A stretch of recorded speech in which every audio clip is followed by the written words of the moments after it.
മൗലവി പറഞ്ഞിട്ട് അല്ലെങ്കിൽ പല സ്ഥലത്തും കുബ്ബയെ എതിർക്കുന്നു. എന്നാൽ മഹാനായ ഇമാം ഷാഫി റഹ്മത്തുള്ളാഹി അലൈഹി ഞാൻ ഈജിപ്തിൽ അടുത്ത് പോയപ്പോൾ പോലും ആ കുബ്ബ കണ്ടിട്ടുണ്ട്. മഹാനായ ഇമാം ഷാഫി റഹ്മത്തുള്ളാഹി അലൈഹിയുടെ ബഹുമാനത്തോട് യോജിക്കുന്ന നിലക്ക് മനോഹരമായ കുബ്ബ ഞാൻ അവിടെ കണ്ടിട്ടുണ്ട്. ഞാൻ ഈ അടുത്തും പോയി സിയാറത്ത് ചെയ്തിട്ടുണ്ട് എന്നൊക്കെ പറഞ്ഞിട്ട് മനോഹരമായ കുബ്ബ വർണ്ണിക്കുന്നുണ്ട്. എന്നാൽ അതേ ഇമാം ഷാഫി റഹ്മത്തുള്ളാഹി അലൈഹിയുടെ ഖബറിന്റെ മീതെ എടുത്ത കുബ്ബ, ആയിരക്കണക്കിന് ദീനാറുകൾ ചെലവഴിച്ചിട്ട് എടുത്ത കുബ്ബ, അത് പൊളിച്ചു നീക്കാൻ വേണ്ടി ഷാഫി മദ്ഹബിലെ പ്രമുഖന്മാരായ ഒരു സംഘം ആളുകൾ ഫത്വ നൽകിയതായിട്ട് അതാ നിങ്ങൾ അംഗീകരിക്കുന്ന ഇബ്നു ഹജറുൽ ഹൈതമി രേഖപ്പെടുത്തുകയാണ്. വലഖദ് അഫ്താ ജമാഅത്തും മിൻ ഉലമാഇ ശാഫിഇയ്യ ബിഹദ്മി ഖുബ്ബത്തിൽ ഇമാം ശാഫിഈ വഇൻ സുരിഫ അലൈഹാ ഉലൂഫും മിനദ് ദനാനീർ. ആയിരക്കണക്കിന് ദീനാറുകൾ ചെലവഴിച്ചിട്ട് നിർമ്മിച്ച കുബ്ബയായിട്ട് പോലും ആ കുബ്ബ ഷാഫി ഇമാമിന്റെ ഖബറിന്റെ മുകളിലുള്ള കുബ്ബ ഇടിച്ച് പൊളിക്കാൻ വേണ്ടി ഷാഫിഈ മദ്ഹബിലെ പ്രമുഖന്മാരായ ഒരു സംഘം തന്നെ ഫത്വ കൊടുത്തിരിക്കുന്നു. നിങ്ങൾ ചിന്തിച്ചു നോക്കൂ, കുബ്ബ പൊളിക്കാൻ ആരാ പറഞ്ഞത്? നിങ്ങൾ ഇവിടുന്ന് പ്രസംഗിച്ചില്ലേ? ലോകത്താദ്യമായി കുബ്ബ പൊളിക്കാൻ പറഞ്ഞത് മുജാഹിദ് മൗലവിയാണെന്ന് പറഞ്ഞില്ലേ? മുജാഹിദ് മൗലവിമാരാണെന്ന് പറഞ്ഞില്ലേ? നിങ്ങൾക്ക് പ്രമാണം നിങ്ങൾക്ക് മനസ്സിലായിട്ടുണ്ടോ? കുബ്ബ പൊളിക്കാൻ ആദ്യം പറഞ്ഞത് ആരാ? ആ നിലക്കുള്ള കെട്ടിടങ്ങളെ പൊളിക്കാൻ പറഞ്ഞത് ആരാ? മുജാഹിദുകളാണോ? അല്ല, അല്ല കേട്ടോ. ഞങ്ങളുടെ നേതാവ് നബിയുനാ മുഹമ്മദുർ റസൂലുള്ളാഹി സ്വല്ലല്ലാഹു അലൈഹി വസല്ലമാണ് അങ്ങനെ ഏൽപ്പിച്ചത്. അലി റളിയല്ലാഹു അൻഹുവിനോട് വസിയത്ത് കൊടുത്തതല്ലേ? ഓ അലി, പൊങ്ങി നിൽക്കുന്ന ഒരു ഖബറുകളെയും നീ തട്ടിനിരപ്പാക്കാതെ വിടരുത്. അതേപോലെ തന്നെ നീ എന്ത് ചെയ്യരുത്? ഒരു പ്രതിമയെയും തകർക്കാരെയും വിടരുത് എന്നൊക്കെ അലി റളിയല്ലാഹു അൻഹുവിനോട് ആദ്യം ഓർഡർ കൊടുത്തത് മഹാനായ നബി സല്ലല്ലാഹു അലൈഹി വസല്ലമാണ്. ആ ഓർഡർ മറ്റൊരാളോട് പകർന്നു കൊടുത്തത് അലി റളിയല്ലാഹു തആല മറ്റൊരാളോട് അതേ വസിയത്ത് കൊടുത്തിട്ടില്ലേ? അതേപോലെ തന്നെ ഇമാമിങ്ങളുടെ റിപ്പോർട്ടിലും ഇപ്പൊ നിങ്ങൾ കേട്ടില്ലേ? ഇതങ്ങ് പറയുമ്പോ പേരോട് പിന്നെ പറയുന്നത് മൗലവി നിങ്ങൾ വെറുതെ തെറ്റിദ്ധരിപ്പിക്കണ്ട. ഷാഫി മദ്ഹബിലെ കുബ്ബ കെട്ടുക എന്നുള്ളത് തെറ്റല്ല, പുണ്യകർമ്മമാണ്, പുണ്യകർമ്മമാണ്. തുഹഫയിലും നിഹായിലും ഉണ്ട് പുണ്യകർമ്മമാണ് എന്ന നിലക്ക് എന്ന്. എന്നാൽ തുഹഫയിലും അതേപോലെ തന്നെ നിഹായിലും ഒക്കെ വേറെയുമില്ലേ പേരോടെ? നിങ്ങൾ അതെന്തേ കേൾപ്പിക്കാഞ്ഞത്? നിഹായിൽ നിന്ന് കേൾപ്പിക്കട്ടെ. വയുക്റഹു തജ്സീസുൽ ഖബരി, അതിന്റെ വ്യാഖ്യാനം കൊടുക്കുന്നു, ശർഹ് കൊടുക്കുന്നു. ഐ തബീലുഹു ബിൽ ജിസ്സി, കുമ്മായമിടൽ അത് വെറുക്കപ്പെട്ടതാണ്. വൽബിനാഉ, കെട്ടിടവും അലൈഹി അതിന്റെ മീതെ കഖുബ്ബത്തിൻ ഔ ബൈത്തിൻ ലിന്നഹി അൻഹുമാ, ഖുബ്ബയും വീടും പോലെയുള്ളതൊക്കെ അതൊക്കെയും വിരോധിക്കപ്പെട്ട സംഗതിയായതുകൊണ്ട് അതൊക്കെയും പാടില്ലാത്തതാണ്, വെറുക്കപ്പെട്ടതാണ്.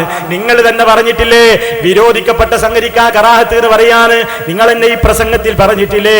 അപ്പൊ വിരോധിക്കപ്പെട്ട പരിപാടിയെ പറ്റിയല്ലേ നിങ്ങൾ ഈ പുണ്യകർമ്മമാണെന്ന് പറയുന്നത്? ഇതൊക്കെ പഠിച്ചു മനസ്സിലാക്കിയ ഷാഫി മദ്ഹബിലെ ഉലമാ, സാധാരണക്കാരല്ല, മോശക്കാരല്ല, ഉലമാകളായ ഷാഫി മദ്ഹബിലെ ഉലമാകളായ ഒരു ജമാഅത്ത് തന്നെ, ഒറ്റയും തെറ്റയുമായ ഒരാളോ രണ്ടാളോ അല്ല, ജമാഅത്തുൻ മിൻ ഉലമാഇ ശാഫിഇയ്യ, ശാഫിഈ മദ്ഹബിലെ പ്രസിദ്ധരായ പണ്ഡിതന്മാരുടെ ഒരു സംഘം തന്നെ ഫത്വ കൊടുത്തു. ആയിരക്കണക്കിന് ദീനാറുകൾ ചെലവഴിച്ചിട്ട് നിർമ്മിച്ച ഷാഫി ഇമാമിന്റെ ഖുബ്ബയെ പോലും പൊളിക്കാൻ ഫത്വ കൊടുത്തു എന്ന് നിങ്ങൾ അംഗീകരിക്കുന്ന കിതാബിൽ നിന്നല്ലേ ഞാൻ വായിച്ചത്? അങ്ങനെ തുഹഫയിലും അത് സംബന്ധമായി പരാമർശമുണ്ട്, കേട്ടോളൂ. വൽബിനാഉ അലൈഹി എന്നതിന്റെ വിവരണത്തിൽ അവിടെയും ആ കാര്യം പറയുന്നുണ്ട്. എഴുതുന്നതിനെ സംബന്ധിച്ചും അവിടെ പരാമർശമുണ്ട്, പേരെഴുതി വെക്കുന്നതും അങ്ങനെ പലതിനെ പറ്റിയും വളരെ വിശദമായി പറയുന്നുണ്ട്. എന്നിട്ട് അപ്പൊ പലരും ചോദിക്കില്ലേ, എന്ത് എന്നാൽ പല നാടുകളിലും ഇങ്ങനെ ഖബറിന്റെ അടുത്ത് ഇങ്ങനെ പേരെഴുതി വെക്കുന്നത് കാണുന്നുണ്ടല്ലോ. അത് പ്രസിദ്ധമായി പല നാടുകളിലും നടപ്പിലില്ലേ? പേരോട് ചോദിക്കാറില്ലേ? മിസ്രിലേക്ക് പോയി നോക്കൂ, എത്ര ഖബറുകളാണ്, എത്ര ഖബറുകളാ! ഇറാനിൽ എത്ര ഖബറുകളാ, ഒമാനിൽ എത്ര ഖബറുകളാ, എത്ര ഖബറുമ്മലാ എഴുതി വെച്ചിട്ടുള്ളത് എന്നൊക്കെ ഇങ്ങനെ ചോദിക്കാറില്ലേ? ഏതെങ്കിലും ചില കാലഘട്ടത്തിൽ അതൊക്കെ അവിടെ നിലനിന്നു എന്നതുകൊണ്ട് അതൊന്നും ഇസ്ലാമിൽ രേഖയല്ല കേട്ടോ. കാരണം നല്ല കാലത്ത് ചെയ്തതേ തെളിവുള്ളൂ. കാലം ദുഷിച്ചു പോയിട്ടുണ്ട്. കാരണം പണ്ഡിതന്മാര് പറഞ്ഞാൽ അംറും ബിൽ മഅറൂഫും നഹിയും അനിൽ മുൻകറും, അഥവാ പണ്ഡിതന്മാര് ജനങ്ങളോട് പറഞ്ഞാൽ പണ്ഡിതന്മാരുടെ വാക്കുകൾക്ക് വില കൽപ്പിക്കാത്ത പല ആളുകളും പല രാജ്യങ്ങളും പല കാലങ്ങളും കഴിഞ്ഞു പോയിട്ടുണ്ട്. അങ്ങനെയുള്ള കാലത്തൊക്കെ അവിടെ നിലനിന്നതൊന്നും ഒരു തെളിവായിട്ട് പറയാൻ കൊള്ളില്ല എന്ന നിലക്ക് സംസാരിക്കുന്നുണ്ട്. പിന്നീട് അപ്പൊ സഹോദരന്മാരെ, ലോകത്ത് അവിടെ ഖബറില്ലേ, ഇവിടെ കുബ്ബയില്ലേ, ഇവിടെ ജാറമില്ലേ എന്നതൊന്നും ഇസ്ലാമിൽ രേഖയല്ല കേട്ടോ. ഇസ്ലാമിലെ രേഖ അത് പഠിപ്പിക്കേണ്ടത് മുഹമ്മദുർ റസൂലുള്ളാഹി സ്വല്ലല്ലാഹു അലൈഹി വസല്ലമാണ്. സഹാബത്ത് അത് നമുക്ക് പഠിപ്പിച്ചു തരണ്ടേ? നിങ്ങൾ നോക്കൂ, ഖബർ ഒരു ചാണിലധികം ഉയർത്തരുത് എന്ന് ഈ ഷാഫി മദ്ഹബിലെ തന്നെ പണ്ഡിതന്മാർ രേഖപ്പെടുത്തിയിട്ടില്ലേ? ശറഹുൽ കബീറിൽ നിന്ന് വായിക്കട്ടെ. അൽ മുസ്തഹബ്ബു അല്ലാ യുസാദ ഫിൽ ഖബരി അലാ തുറാബിഹി അല്ലദീ ഉഖ്രിജ മിൻഹു ഹത്താ ലാ യഅ്ലുമ ശുഹൂസുഹു അനിൽ അർളി വലാ യർഫഅ അർശുഹു ഇല്ലാ ഖദ്റ ശിബിരിൻ ലിമാ റുവിയ അൻ ജാബിർ റളിയല്ലാഹു അൻഹു അന്നഹു ലുഹിദ ലിറസൂലില്ലാഹി സ്വല്ലല്ലാഹു അലൈഹി വസല്ലം വനുസിബ അലൈഹി ലബ്ന നസ്ബൻ വറുഫിയ ഖബ്റുഹു ഖദ്റ ശിബിരിൻ. ഞാൻ പറയട്ടെ അതിന്റെ ആശയം. ഖബർ, ആ ഖബറിൽ കുഴിക്കുമ്പോൾ ആ ഖബറിൽ നിന്ന് തുരന്ന് പുറത്തേക്കെടുത്ത മണ്ണിലധികം അങ്ങോട്ട് പിന്നെ ഇടരുത്. ഖബർ കുഴിക്കുമ്പോ പുറത്തേക്കെടുത്ത മണ്ണ് അതിലപ്പുറയിൽ ചേർക്കരുത്. എന്താ ചേർത്താല് ഖബർ വലുതാവും, ഖബർ ഉയരം കൂടി പോകും. അതുകൊണ്ട് ഒരു ചാണിലപ്പുറം അത് ഉയർന്നു പോകും. ഒരു ചാണല്ലേ പാടുള്ളൂ. അതുകൊണ്ട് അങ്ങനെയാണ് ചെയ്യേണ്ടത്. തെളിവും പറയുന്നുണ്ട്. അതാ നബി സല്ലല്ലാഹു അലൈഹി വസല്ലമിന്റെ ഖബർ ഒരു ചാണാണ് ഉയർത്തപ്പെട്ടത്. ഇനി ഷാഫി ഇമാം തന്നെ പറഞ്ഞിട്ടില്ലേ?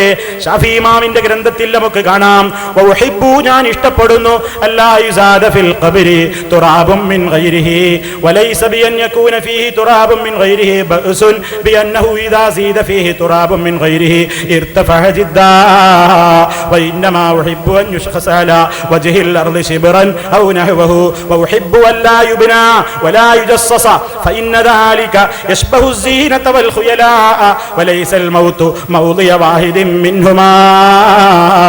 ആശയം പറയട്ടെ സഹോദരന്മാരെ, നേരത്തെ പറഞ്ഞ കാര്യം തന്നെയാണ് ഇമാം ഷാഫി റഹ്മത്തുള്ളാഹി അലൈഹിയും പറയുന്നത്. ഖബറിൽ നിന്ന് പുറത്തേക്കെടുത്ത മണ്ണിലപ്പുറം അതിലേക്ക് കൂട്ടരുത്, മറിച്ച് ഭൂമിയിൽ നിന്ന് സമുദ്രത്തിൽ നിന്ന് ഒരു ചാൺ ഉയർത്തപ്പെടുന്നതാണ് ഞാൻ ഇഷ്ടപ്പെടുന്നത് എന്ന് ഇമാം ഷാഫി റഹ്മത്തുള്ളാഹി അലൈഹി പറയുന്നു.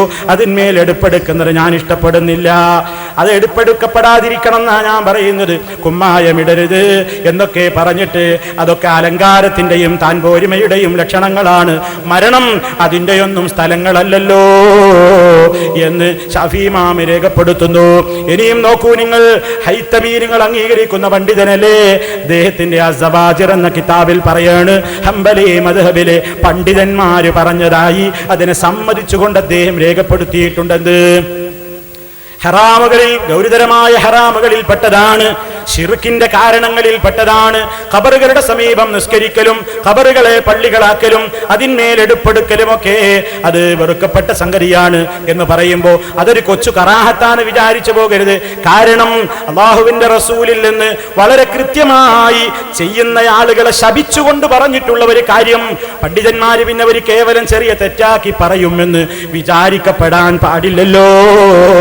മറിച്ച് അദ്ദേഹം പറയുകയാണ്, വതജിബുൽ മുബാദറതു ലിഹദ്മിഹാ വഹദ്മിൽ ഖിബാബില്ലതി അലൽ ഖുബൂരി ഇദ് ഹിയ അളറു മിൻ മസ്ജിദിൽ ളിറാർ ലിഅന്നഹാ ഉസ്സിസത് അലാ മഅസിയത്തി റസൂലില്ലാഹ് സല്ലല്ലാഹു അലൈഹി വസല്ലം എന്നിങ്ങനെ അദ്ദേഹം വിശദീകരിക്കുന്നുണ്ട്. അദ്ദേഹം പറയുകയാണ്, മദീനയിൽ റസൂലുള്ളാഹിയുടെ പള്ളിക്ക് സമാന്തരമായി കൊണ്ട് നിർമ്മിച്ച മസ്ജിദുൽ ളിറാർ പോലെ ശപിക്കപ്പെട്ട സ്ഥലങ്ങളാണ് ഇത്തരത്തിലുള്ള സ്ഥലങ്ങളൊന്നും. അതുകൊണ്ട് അത്തരത്തിലെ ഖുബ്ബകളെ ഇടിച്ചു പൊളിക്കണമെന്ന് നിർബന്ധമാണെന്നൊക്കെ അദ്ദേഹം രേഖപ്പെടുത്തുന്നുണ്ട്. അത്